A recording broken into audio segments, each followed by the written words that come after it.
The Revolutionary War, America's longest war until Vietnam and Afghanistan, was filled to the brim with turning points that could have upended the history of the world as we know it. Even as late as 1781, the independence of all 13 colonies was in doubt, to say nothing about the territory east of the Mississippi the United States gained during the peace negotiations in Paris. Had General Charles Cornwallis avoided being trapped at Yorktown, the British could have retained the Old Northwest, the Old Southwest, Maine, New York City, Long Island, South Carolina, Georgia, Florida, and several wealthy sugar islands in the Caribbean Sea. The independent United States would have been small, weak, and surrounded on all sides by a powerful and flourishing empire. It is not inconceivable to imagine that in such circumstances, the young republic would have collapsed and returned to the rule of King George III. But such a dystopia was not the only alternative outcome that could have become reality during the 8 long years of war. In this video, I will explore one other such outcome, that being the addition of Nova Scotia to the ranks of the Revolution. Other YouTubers like Medentis and Emperor Tigerstar seem to believe that this would have changed little in regards to the war's course and ultimate outcome. In this video, I will be making the opposite case, that Nova Scotia, had its destiny been joined with New England, would have turned the world upside down.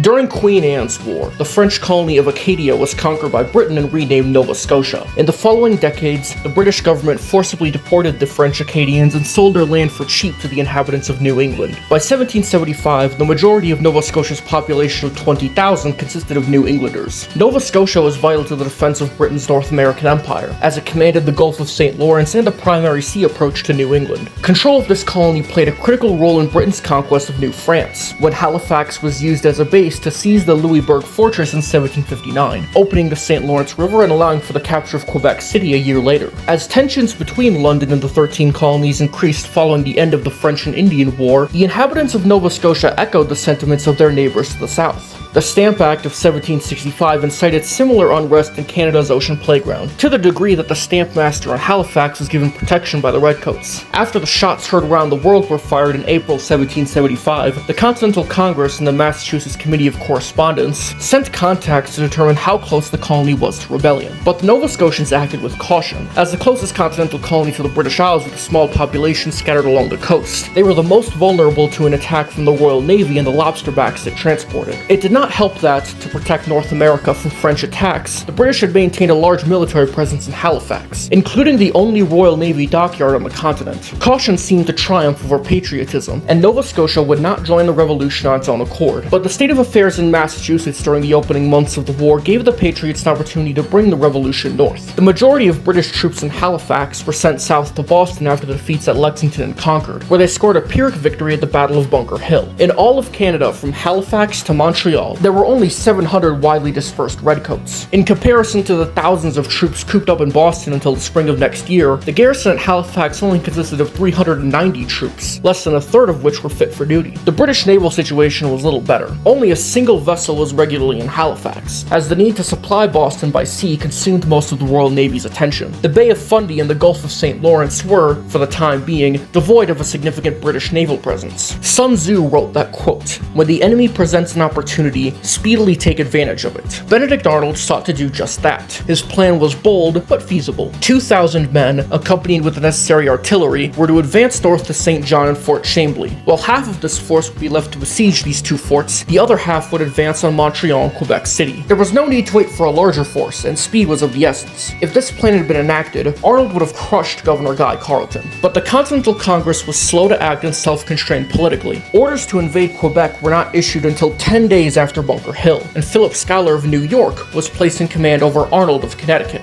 This was an important distinction. The invasion would have to start from New York, but the state was completely unprepared for war. The residents garrisoning Fort Ticonderoga and Crown Point were from New England. While they could have invaded in July, given a few weeks' notice, Congress feared that New York would remain loyal to Britain if New Yorkers did not participate in the invasion. Schuyler, who had no qualifications or experience for battlefield command, was insufferably slow both in the field and in administration, and was a conservative conservative in favor of reconciliation, was given command over Arnold. Schuyler had wanted Arnold to be his second in command, but he was forced to pick another New Yorker, Richard Montgomery, who took charge of the invasion after Schuyler became too ill to remain in command. Montgomery had little experience utilizing artillery, favored reconciliation, like Schuyler, and was insufferably slow, like a certain other Montgomery. The fact that Arnold's expedition through Maine, where soldiers were forced to eat their own moccasins to survive, still managed to beat Montgomery to Quebec City says a lot. But why am I talking about Quebec when this video is supposed to be about Nova Scotia? Are you being clickbaited? Actually no, because Arnold wasn't out of the picture. He proposed a second invasion up the Kennebec River in Maine and the Chaudière River in Quebec. This plan was terrible, as an invasion through Maine would involve traversing difficult terrain, seldom traveled, and not even accurately mapped. The expedition also started well into September, late enough to encounter cold weather on the way to Quebec City, and brought along a force too large to avoid scaring away game from the route. But there was an alternative plan proposed by Colonel William Thompson. This was to take 1,000 troops, about as many as Arnold took north through Maine historically, along with 4 armed ships and 8 transports, moving north from Machinas through the Bay of Fundy into the Minas Basin to seize Windsor, then march to Halifax. This invasion plan almost certainly would have succeeded, but George Washington rejected Thompson's plan in favor of Arnold's, and the failure of the Quebec invasion turned Washington away from further adventures northward. While the withdrawal of the British from Boston in March 1776 back to Halifax forced Patriot sympathizers to lie low, William Howe's departure for New York City left Nova Scotia vulnerable once again. But despite the appeals of Nova Scotians who supported the revolution for military assistance, Washington and the Continental Congress refused. Only a small band of frontiersmen attempted to take action by seizing Fort Cumberland in November. This effort was crushed by the British in a matter of weeks, who proceeded to heavily reinforce the colony. The ties between New England and Nova Scotia would soon be severed by American privateers based out of New England harassing British shipping in the region indiscriminately, which turned the population against the revolution. By the end of the war, privateers from Nova Scotia were fighting back, and the influx of loyalists fleeing there from the United States ensured that the colony would permanently remain under the rule of the British monarchy. In 1784, New Brunswick was split from Nova Scotia, and in 1867, both colonies became Canadian provinces. The opportunity to make the Bluenose province the Bluenose state was permanently lost. If Thompson's plan to invade Nova Scotia had been approved, the colony almost certainly would have been brought into the American fold. The loss of Halifax would have made Howe's position in Massachusetts and Carleton's position in Quebec untenable, forcing both to either withdraw or surrender. This would have been an implementation of Sun Tzu's principal military movement on a continental scale. Washington's army at Cambridge would have been the Chang, or direct force, fixing the enemy in place, in this case the large British army in Boston. The 1,000-strong army sent to Nova Scotia would have been the Chi, or indirect force, flanking the enemy, in this case by seizing Halifax. This avoidance of strength and strike against weakness would have completely transformed the strategic balance of the war. The French would have been compelled to intervene earlier than they did historically, and the British task of subduing the rebellious colonies would have become Herculean in nature. Just as British control of Nova Scotia had forced the French out of North America, so would American control have forced the British out. A bit more theatrical than what Medentis and Tiger Star present in their videos, I'll admit, but theatrics don't take away from plausibility. I'm the Counterfactor, and thanks for watching.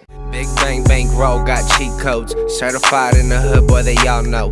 Don't be asking y'all that you gotta know. Got a pocket full of cash, so the whole boat. See, I've been thugging since a young and I ain't got a bang. My name been ringing bells since I was like 14.